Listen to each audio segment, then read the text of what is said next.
You're streaming CBS News Bay Area. Evacuation orders in effect today because of a wildfire exploding in size overnight in Napa County. We have the latest on the efforts to contain that Pickett fire. Plus, not as hot as yesterday, but parts of the Bay Area still under a heat advisory today. The forecast for your Friday and the weekend. And as California officially makes a move to redraw its congressional maps, we're going to hear from a Democrat and a Republican who spent a year drawing up the state's current maps just for them to be potentially erased. We approved the maps unanimously. Certainly, it brings me no joy to see our work being tossed aside. Thanks for joining us this Friday. I'm Ann Makovic. People in Napa County on alert this morning as a wildfire races through the hills of Calistoga, forcing some families from their homes. You can see the flames burning overnight in this video from an alert wildfire camera. That fire nearly doubled in size overnight, up to 2,100 acres or a little more than 3 square miles. This is where the area is burning right now. You can see it's near Calistoga in the area of Pickett Road. And here is where the evacuations are happening. The area in red there is under an evacuation order. The area in yellow under evacuation warnings, and that fire still at 0% containment. Firefighters are bringing in helicopters and bulldozers to try to get the flames under control. Our Veronica Macias is in Calistoga, where people are keeping a close eye on this fire.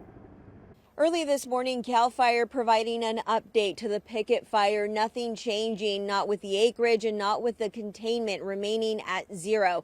There is good news, though. This fire is burning away from the city of Calistoga. Still, you have vineyards potentially in the path of this fire. Earlier, we could see some flames, but at the moment here up in the valley, all you see are the smoky hills. People on social are saying they are afraid of potential spot fires blowing out in front of the main fire. We know that there are some 400 firefighters personnel who are working to gain control. We're down along Highway 9 just before getting to Calistoga, the fire burning to the east of us. The evacuation orders in place away from Calistoga since yesterday afternoon. This fire doubling in size, spreading southeast. At the moment, there are several evacuation warnings as well, impacting several zones. About 500 people are impacted. The flames forcing families out of their homes and also being a reminder to the past fires that they have seen in this area. Definitely during the glass fire, it was really scary. I feel like it was a lot closer, and since we did get, it was a mandatory evacuation, so I was a little bit scared. The state of being up here now, yeah, I was saying to somebody that walked in the tasting room, and we had a good 2-year run, and now it's back again. This morning, CAL FIRE making no mention of what potentially could have started this fire in Napa County. There are evacuation centers already set up for people who have been forced out of their homes. The Bay Area Air Quality Management District has issued an air quality advisory because of smoke from that fire. It's most likely to impact Sonoma, Napa, and Solano counties. And today is another first alert weather day because a heat advisory is still in effect for much of the Bay Area through tomorrow. There's a look outside from our camera on Mount Diablo in Contra Costa County, where temperatures in some spots could once again reach triple digits. Here's meteorologist Jessica Birch.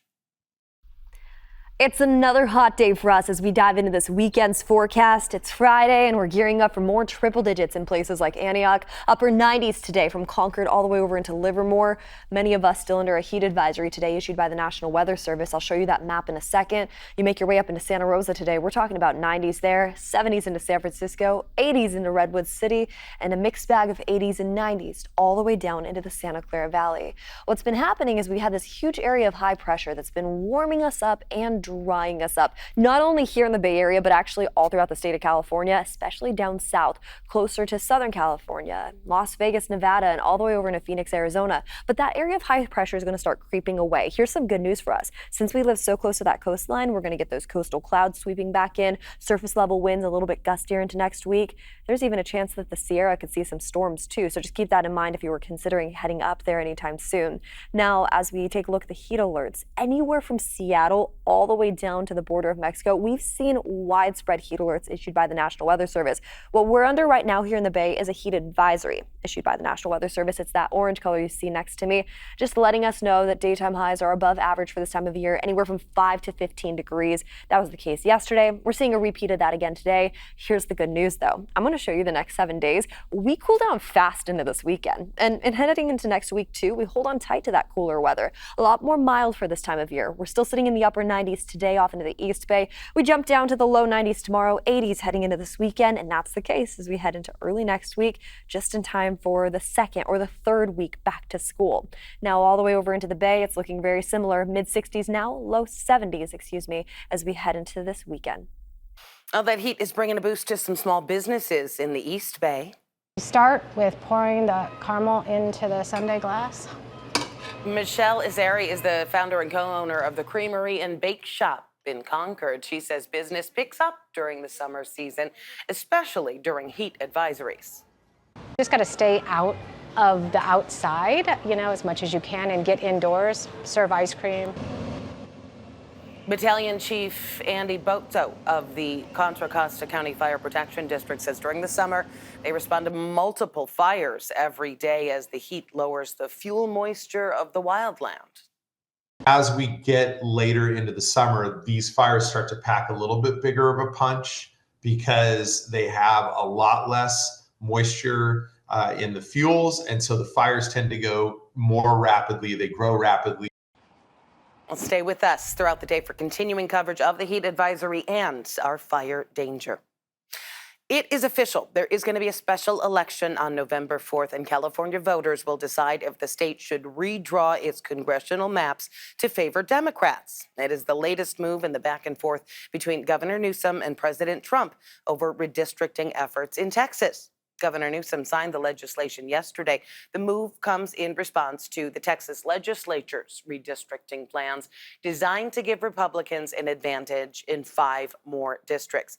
California voters are going to be asked to approve the map there on the right. And if they do, that could flip 5 U.S. House seats from red to blue in the midterm elections. But the people who drew the current map on the left has some issues with the plan. They're part of a group called the Citizens Redistricting Committee. The commissioners tell our Devin Feely they're proud of their maps and don't want to see their work erased by politics. We've watched the Democrats destroy our country. Yes, we'll fight fire with fire. They are trading votes behind closed doors. Don't mess with the great Golden State.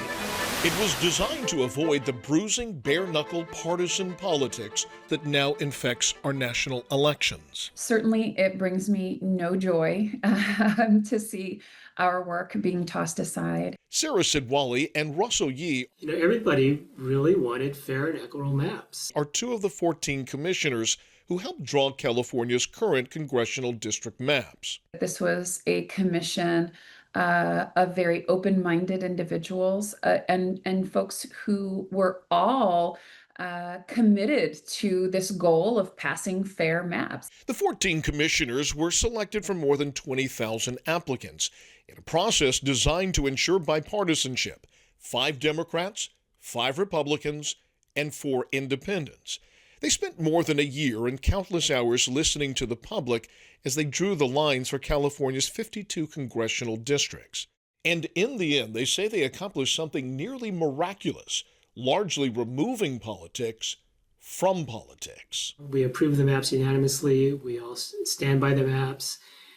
If we had received any legal challenges to the maps, we would have defended them in court. But as it happened, we received none, which was a surprise to everyone. So after all the time and all the thought that went into drawing the maps in the first place, neither Sarah nor Russell relishes the idea of them being thrown out, especially in favor of something nakedly partisan. While I, of course, always carry concerns for our state's democracy, I'm also incredibly concerned about the state of our national democratic institutions. Sarah, a Democrat, reluctantly supports the governor's plan. Russell, a Republican, has grave reservations, fearing that politics has once again trumped principle. Our efforts to draw districts that well represented people across the state in a fair and equitable manner, will be eroded by districts that are less fair and less equitable. The commissioners approved their maps on the day after Christmas in 2021, a gift to California voters and a down payment on fair elections, never imagining even for a moment that they might not survive the decade. Meanwhile, in Texas, the state Senate is set to vote today on the new congressional maps. It is the final legislative hurdle for that redistricting plan sought by President Trump and Governor Greg Abbott. Still ahead here on CBS News Bay Area. After spending more than 30 years in prison for the murder of their parents, the Menendez brothers making their case for freedom. Plus, as the Niners gear up to finish out their preseason tomorrow, we are catching up with a fan from SoCal making the journey up to the Bay for the game. Maya is hoping to make the drive a family affair. In the Bay Area, a new WNBA franchise is taking flight. Catch this first-in-a-lifetime inaugural season as the Golden State Valkyries play live on KPIX and Pix Plus. Well, it's another hot day for us today here in the Bay Area. 90s returning into the forecast. Another afternoon off into the East Bay, all the way up into places like Santa Rosa today as well. Tomorrow, that's when we start to break from this heat wave, and then we're back into the 80s and even low 80s in our inland spots heading into mid next week. Now you head over into the Bay. This heat wave also impacted us too, just not nearly as much when it comes to that extreme heat. Yesterday we were in the 80s. Today we're in the 70s. We'll continue to cool down into the low 70s, diving into this weekend and early next week. FBI agents carried out a raid on the home of a former national security advisor who's been highly critical of President Trump. This morning, agents executed a search warrant at the home of John Bolton in Maryland. He served as national security advisor during Trump's first term. FBI agents were also seen coming out of his Washington, D.C. office. CBS News has learned the warrants are related to a search for classified material. He's not a smart guy, but he could be a very unpatriotic guy. I mean, we're going to find out. I know nothing about it. I just saw it this morning. They did a raid. President Trump fired Bolton in 2019. The administration also sued to block him from publishing a book in 2020, claiming it contained classified material. The Biden administration closed that investigation and dropped the lawsuit. Bolton has not been charged with a crime. Lyle Menendez making his case for parole this morning, 36 years after he and his brother Eric were convicted of killing their parents in Beverly Hills. You've heard of the case. Eric, the younger of the two, has been denied parole after a hearing in Southern California on yesterday. The board says he has not shown proper remorse for killing his parents. Now, Lyle Menendez has a chance to make his case. Reporter Carter Evans is following the hearings. After a nearly 10-hour hearing, 54-year-old Eric Menendez, who appeared virtually from state prison in San Diego, was denied parole. He's now one step further from freedom since his conviction more than 30 years ago. Eric and his older brother Lyle admitted to brutally shooting and killing their parents in their Beverly Hills home in 1989. Outlining the decision, Commissioner Robert Barton explained that the seriousness of the crime was not the main reason for the denial.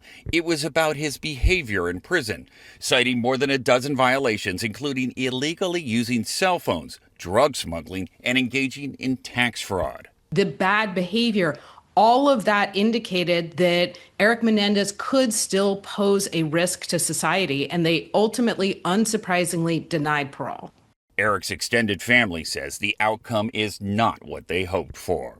Not many people get out on parole on their first try, so it wasn't entirely a surprise, but it is still very disappointing.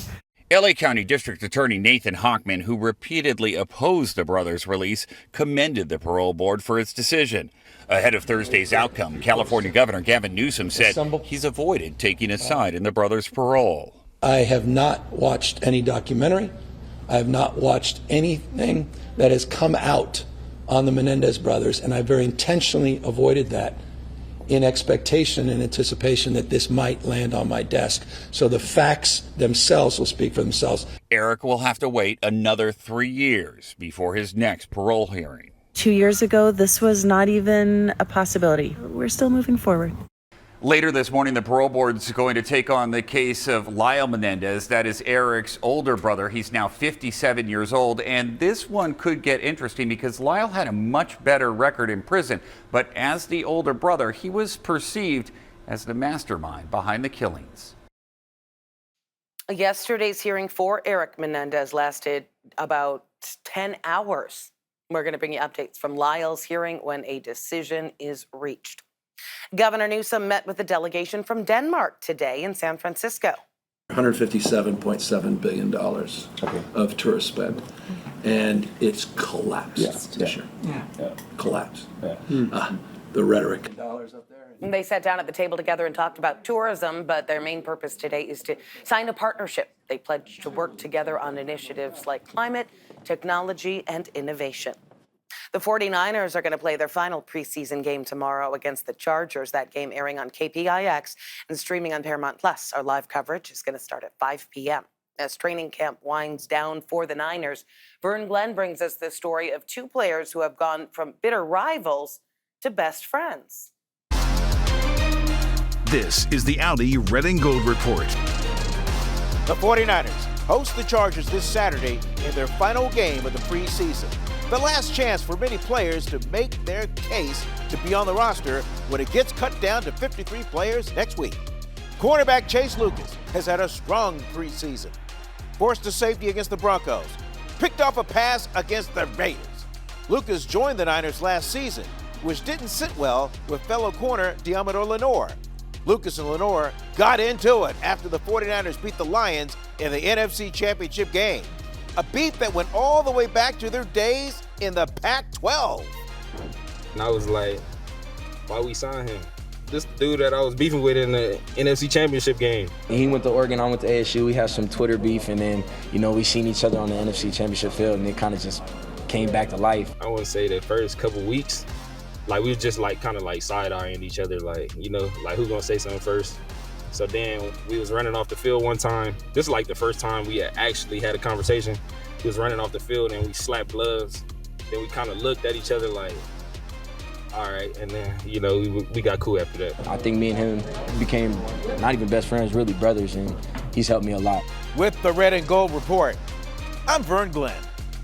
Well, the faithful preparing to cheer on their team tomorrow. Our Juliette Goodrich talked to some fans, including one from Southern California. He was hoping to turn the drive up to the Bay Area into a family tradition. I'm the guy typically behind the camera, and I don't know if you know that. Okay. So I typically, that's my full-time gig, and I film people at the tailgates. Ken Gwanga is known by many as the man behind some of the biggest Niners tailgates on the road. He's usually organizing fan parties or posting to his social media fan page. But it's inside the stadium where Ken Gwanga can really step out of his shell. During games, his focus is bringing the energy for players. I sit at section 101, and people know me as the guy to get loud. I just feel like that's my job as a fan, because if nobody does it, nobody will have enough courage to get up and get loud.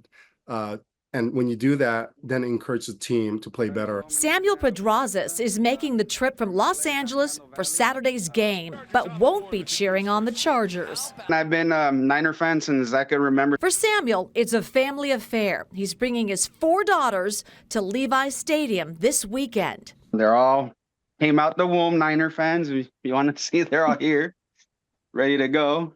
His hope to pass his love for the Niners onto them. We do this every year. I like taking to the game.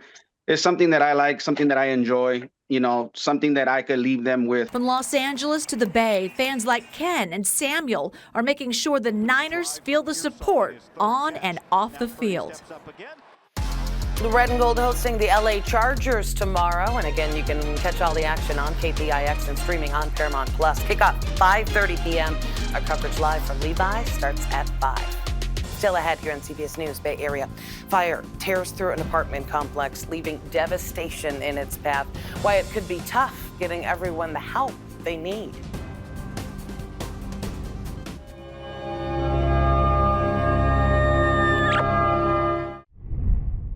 We see triple digits for one more day off into the East Bay over into places like Antioch. We're already ditching the triple digits from Concord into Livermore. That was so yesterday. And then down into the Santa Clara Valley, this area of high pressure that's been warming us up. It warms us up once again into the 80s and 90s near San Jose and Los Gatos. A little bit cooler closer to Redwood City. Yesterday, we were under a heat advisory there. Today, not the case, but we are still above average by about 9 degrees today in Redwood City. So don't forget that too.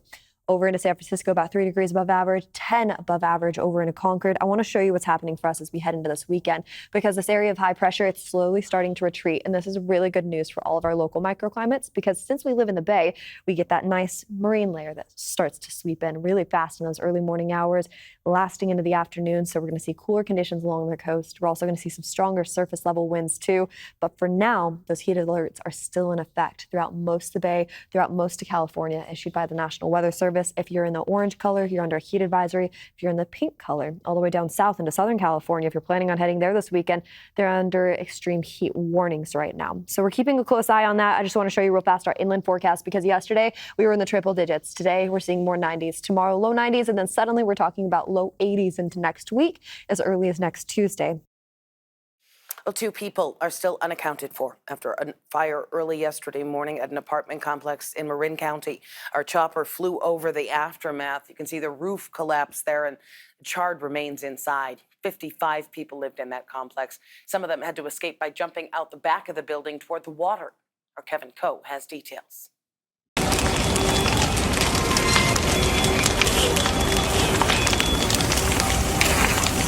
This is what firefighters saw of flames engulfing a 3-story wood frame apartment complex on Canal Street. The complex filled with families in the 19 units. 8 were hurt, including 1 hospitalized with serious injuries who is recovering.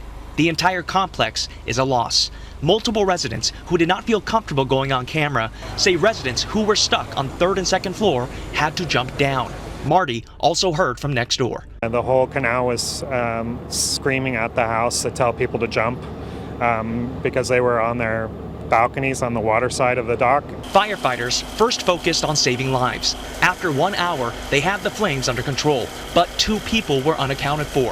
First responders say they could have just walked away after the fire and ensuing chaos. If they're listening to this broadcast and you haven't checked in with family or us, please contact either the San Rafael Police Department or the San Rafael Fire Department to let us know that you're okay. But we are actively working to locate at least 2 individuals that are currently missing. Firefighters say a thorough search isn't possible yet, as the burnt building is still too dangerous to properly assess. It's also possible the 2 don't want to get in touch with law enforcement. Many of the people displaced are Latino, newly arrived immigrant families who do not speak English. Neighbors describe them as hard-working construction workers and house cleaners in Marin County. Officials acknowledged that some may be too afraid to ask for help because of concerns about possible deportation, and stressed that they will not ask about immigration status. But if anyone was impacted by this fire and hasn't yet come to seek assistance, please do so. We are just here to support you and help you with this recovery. About 50 people are staying here at the Alboro Community Center down the street. We don't care what your immigration status says. We view you as a part of our community. We value you as our community. We're not asking for any documentation, nor are we concerned about anyone's immigration status. So our services are human-centered. Relief efforts are going to go on for the next few days. Possible cause of this fire still under investigation. Coming up in our next half hour here on CBS News Bay Area, could interest rate cuts be around the corner? The announcement today that caused stocks to soar. The first parade of its kind rolls into KPIX Plus September 20th. From the smooth rides of the 40s to the flash and chrome of the 80s, watch custom lowriders bounce, hop, and roll with style. Award-winning Chevys, classic Fords, and pure automotive artistry. Join Sarah Donchi and myself for King of the Streets Parade, Saturday, September 20th at 1 p.m. Only on KPIX Plus and CBS News Bay Area.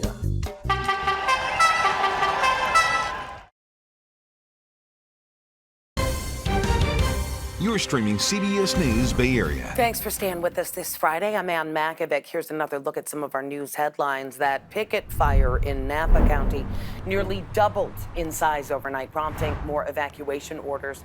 It is up to 2,100 acres, or a little more than 3 square miles, burning near Calistoga in the area of Pickett Road. That fire still at 0% containment. Firefighters are bringing in helicopters and bulldozers to try to get those flames under control. Governor Newsom met with a delegation from Denmark today in San Francisco. They sat down at the table and talked about tourism, but their main purpose today is to sign a partnership. They pledged to work together on initiatives like climate, technology, and innovation. And FBI agents carried out a raid on the home of a former national security advisor who's been highly critical of President Trump. They executed a search warrant at the home of John Bolton in Maryland. He served as national security advisor during Trump's first term. FBI agents were also seen coming out of his office in D.C. CBS News has learned those warrants are related to a search for classified materials. Bolton has not been charged with the crime. All right, let's get another check on our first alert forecast because the weekend is upon us and parts of the Bay Area warming up to triple digits again. Here's meteorologist Jessica Birch. It's another hot day for us as we dive into this weekend's forecast. It's Friday and we're gearing up for more triple digits in places like Antioch. Upper 90s today from Concord all the way over into Livermore. Many of us still under a heat advisory today issued by the National Weather Service. I'll show you that map in a second. You make your way up into Santa Rosa today. We're talking about 90s there, 70s into San Francisco, 80s into Redwood City, and a mixed bag of 80s and 90s all the way down into the Santa Clara Valley. What's been happening is we have this huge area of high pressure that's been warming us up and drying us up, not only here in the Bay Area, but actually all throughout the state of California, especially down south, closer to Southern California, Las Vegas, Nevada, and all the way over into Phoenix, Arizona. But that area of high pressure is going to start creeping away. Here's some good news for us. Since we live so close to that coastline, we're going to get those coastal clouds sweeping back in, surface level winds a little bit gustier into next week. There's even a chance that the Sierra could see some storms too, so just keep that in mind if you were considering heading up there anytime soon. Now, as we take a look at the heat alerts, anywhere from Seattle all the way down to the border of Mexico, we've seen widespread heat alerts issued by the National Weather Service. What we're under right now here in the Bay is a heat advisory issued by the National Weather Service. It's that orange color you see next to me, just letting us know that daytime highs are above average for this time of year, anywhere from 5 to 15 degrees. That was the case yesterday. We're seeing a repeat of that again today. Here's the good news though. I'm going to show you the next 7 days. We cool down fast into this weekend. And heading into next week too, we hold on tight to that cooler weather. A lot more mild for this time of year. We're still sitting in the upper 90s today off into the East Bay. We jump down to the low 90s tomorrow, 80s heading into this weekend, and that's the case as we head into early next week, just in time for the second or the third week back to school. Now all the way over into the Bay, it's looking very similar, mid 60s now, low 70s, as we head into this weekend. Well, back to our fire watch in Napa County. Much of Calistoga is under a cloud of smoke today as the Pickett fire continues to burn out of control. Here's a look at video from yesterday. That fire nearly doubled in size overnight. The good news, it is burning away from the town of Calistoga, but some evacuation orders are still in effect. Let's show you a map to give you a better idea of the location there. That fire is near Pickett Road by the Silverado Trail. It's burned more than 3 square miles so far. That fire put up a huge plume of smoke after it erupted yesterday afternoon. Veronica Macias shows us the scene there today. It's smoky out there in the valley. Earlier this morning, we could see a little bit of it, but as of right now, you can't see much. We know it's there burning in the valley. We have some 400 firefighters, according to CAL FIRE personnel, who are out there working hard to gain control of this fire.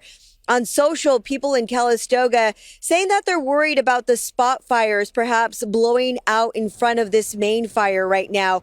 We're down along Highway 9 just before getting to the town of Calistoga. This fire, like you mentioned, east of it, burning in the steep terrain. There are evacuation orders in place and evacuation warnings as well. Since yesterday afternoon, this fire doubling in size, spreading southeast. And at the moment, there are again warnings in several zones here impacting some 500 people. CAL FIRE says crews worked overnight with dozens of engines, bulldozers, water tenders, and night flying helicopters. Again, so far, still no containment. Today, once again, many people in Contra Costa County are looking for ways to beat the heat. We saw some people getting creative yesterday. A mother in Livermore told us she knew just the place to bring her kids. I grew up here, so it's so nice to get my kids to do the things that I used to do as a kid. It's a summer spot. It's great for the community, and it's free and fun, and so we come as much as we can. The battalion chief for the Livermore Pleasanton Fire Department told us that his teams are going to be dispatching extra resources to any fires in a dry area this weekend as a precaution. Again, stay with us throughout the day for continuing coverage of the heat advisory and the ongoing fire danger. To Wall Street now, and stocks soaring following a speech from Federal Reserve Chair Jerome Powell. He signaled an interest rate cut, the first of this year, could come in September. Natalie Brand reports this all comes amid President Trump's ongoing criticism of the Fed. In the near term, risks to inflation are tilted to the upside and risks to employment to the downside. A challenging situation. Federal Reserve Chair Jerome Powell used Friday's speech to signal the central bank is open to cutting interest rates ahead of its next decision in September. The baseline outlook and the shifting balance of risks may warrant adjusting our policy stance. Powell, whose term as chair expires next May, has faced intense pressure from President Trump to lower interest rates.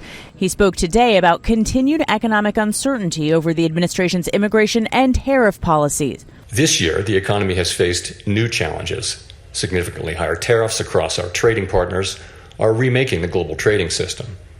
Tighter immigration policy has led to an abrupt slowdown in labor force growth.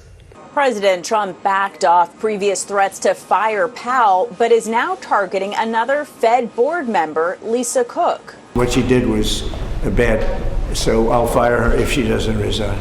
Cook was appointed to the Fed's Board of Governors by former President Biden. This week, a Trump administration official accused her of mortgage fraud and called for an investigation. In a statement, Cook says she has no intention of stepping down.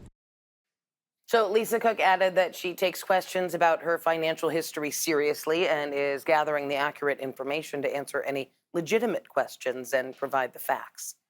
Coming up next here on CBS News Bay Area, for the first time ever, Bay Area women's soccer team Bay FC taking the field at Oracle Park this weekend. Our Vern Glenn goes one-on-one with the homegrown goalie ahead of the big game.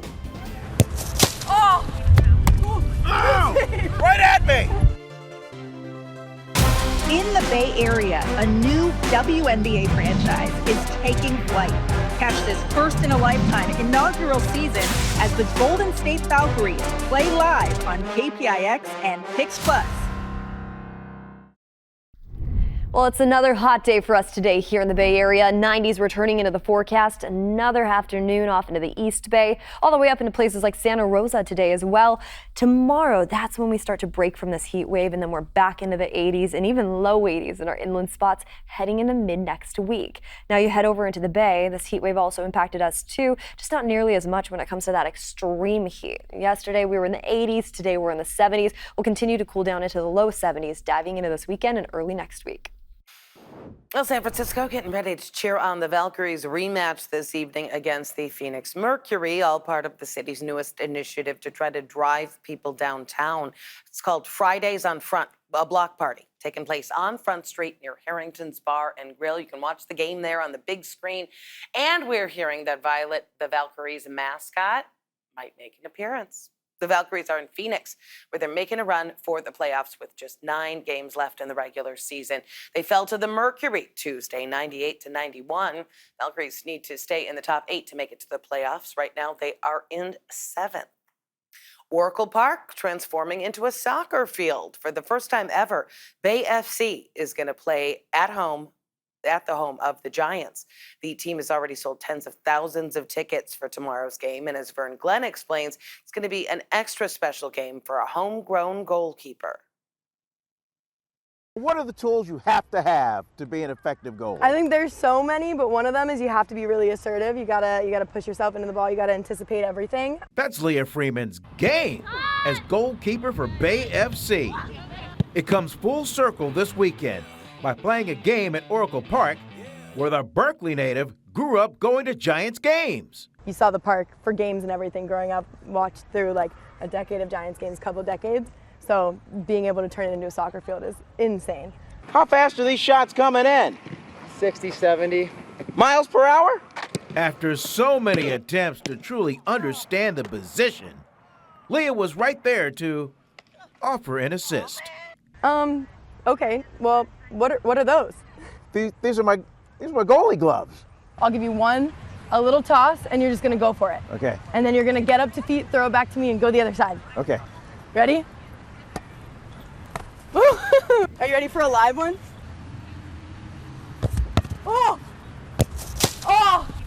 Oh! Oh! Right at me! Oh! Oh! Ready? Oh! This is the one save that matters. All right. Oh! Right between the knees! What a save! What a save! What a save! You can walk out with that one. I would say start with some gloves that have some stick on them. That's the biggest one. I think once you do that, you solve all your problems. I think he has more problems than that. We'll see. Bay FC facing off against the Washington Spirit tomorrow. Kickoff at 1 p.m. at Oracle Park. In New York City, a California native and three-time Tony Award-winning producer is working to make sure the history of musical theater is on display in the heart of Times Square. Our Gianna Franco met up with her in Manhattan.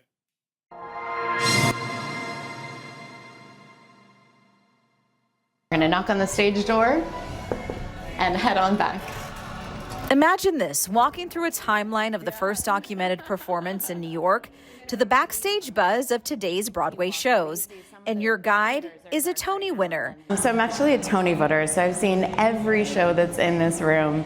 Julie Boardman is the co-founder and executive producer of the Museum of Broadway in New York. When you're walking through the timeline of Broadway, we've organized it around this idea that we stand on the shoulders of those who came before us. So people had not pioneered and broken ground and taking risks, we'd never have the art we have today. It's an interactive, self-guided space filled with costumes, props, and artifacts from more than 500 productions, all staged across 3 immersive floors. How can you not have a yellow staircase? It's essential. The museum may be nestled in the heart of Broadway, but Julie's roots and love of theater stems from the Golden State. We always say we want to entertain, educate, and inspire. And so my partner Diane and I went to college together at USC in California. And I said to her, I was like, yeah, there's no Broadway museum. She was like, that's crazy. And I was like, what if we made it? And she said, sure. In fact, several shows that have made it to the Great White Way have originated right here in the Bay Area. They see the show, but they have no idea what goes into it. Including one with a famous green witch. Until you actually get it in a theater in front of an audience, like for Wicked in San Francisco, you don't know how they're going to respond to the jokes you just had some friends in the room in a rehearsal studio or people who've been working on it. And as you travel through, you also get a chance to see how Broadway shows are put together from start to finish. We call this the dramatist room, but starts with a blank page, someone has an idea, and then it's written upon. There's so much collaboration that goes into creating show. Showing us that musicals are for more than just entertainment. We have a quote earlier on that says, theater is a mirror, a sharp reflection of society. And keeping that in mind as you're walking through, the things that were produced on Broadway were very reflective of what was happening in the time. There are also stories and reminders of moments in time. If you are planning on visiting New York anytime soon, the Museum of Broadway is in Times Square, open 9:30 to 6:30 on weekdays. A standard ticket will run you around $43. Coming up on CBS News Bay Area, there's a shop in the Bay Area pushing to stop unnecessary plastic waste. Why they're calling on you to grab your used containers and fill her up. Personally, I don't think it's something we can ever get rid of, but we can definitely mitigate its imprint in the world.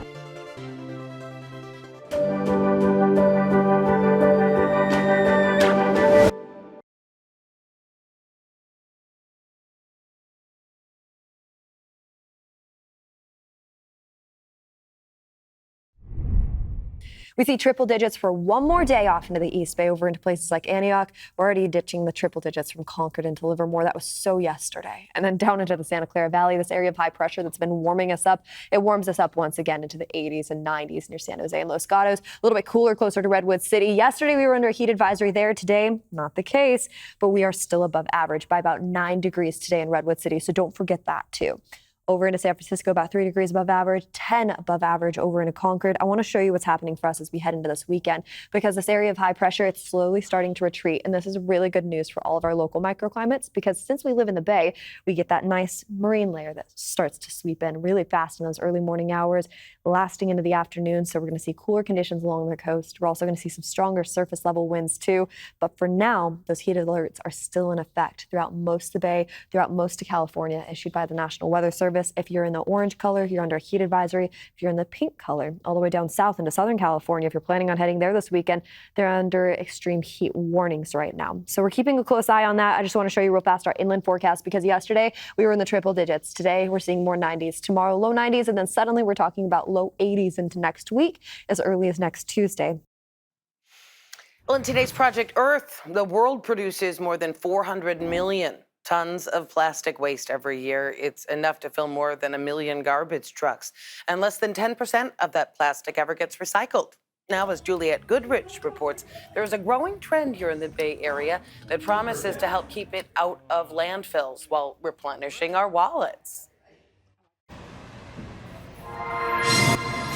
In the San Francisco Bay Area, on the island of Alameda, right on Webster Street, step inside and check out this small store with a big vision. This is absolutely fantastic. Here, you'll find a way to save money and support a family-owned business. It's also where the locals know how to fill her up and reduce the use of fossil fuels at the same time. I'm here because I don't like plastic. Welcome to Replenish Marketplace, one of the Bay Area's newest refill shops. I saw there's one in Alameda, so here we are. We're checking it out. I'm looking for detergent. Some hand soap today. Oh, I like lavender. Yeah, let's do lavender. Refill shops allow customers to reuse their old containers to buy everyday essentials. At Replenish, if you forget, no sweat. You can get a jar or container from their local jar supply. Yeah, these are containers donated by the community. It is a dream come true for me. Laria Pippin is the founder and owner of Replenish. She's also a pediatric nurse concerned about plastic waste. There's a lot out there about microplastics and the harms to our body. That said, we want to be hopeful. Personally, I don't think it's something we can ever get rid of, but we can definitely mitigate its imprint in the world. Stephen is her husband. We're here to work with people. That's what it all comes down to. This is just convenient, and you're cutting the waste out, so. I already had it. Might as well use it if I have it. It's better that I use it again than that it goes to a landfill. It's widely reported how less than 10% of plastic is recycled globally. As recyclers, we're trying very hard to recycle more plastics to get that percentage higher. But we can't do it on our own. We're always encouraging people to reduce how much they produce and how much they use. Logan Harvey and Robert Reed are both with Recology. The company's state-of-the-art facility in Santa Rosa processes more than 16,000 tons of plastic every year. They applaud the growing popularity of refill stores. It's great. They're really cool idea, very kind of a back to basics. At Recology, we absolutely love the refill stores. As do their customers. There's something really special about being able to replenish items that you're regularly buying without having to purchase a new container. Sometimes people just feel so overwhelmed by the plastic crisis and the climate crisis that they're just not sure where to start. And so we just want to welcome people with open arms and say, hey, we're here to help. And here's some ideas for you. We make a difference, but it's also our customers that are helping make the difference. And that's filling up the world with hope. Well, to see more Project Earth stories just like that one, head to our website, kpix.com. Thanks for streaming CBS News Bay Area. I'm Ann Makovic. We're going to be right back with your first alert forecast and another look at your top stories.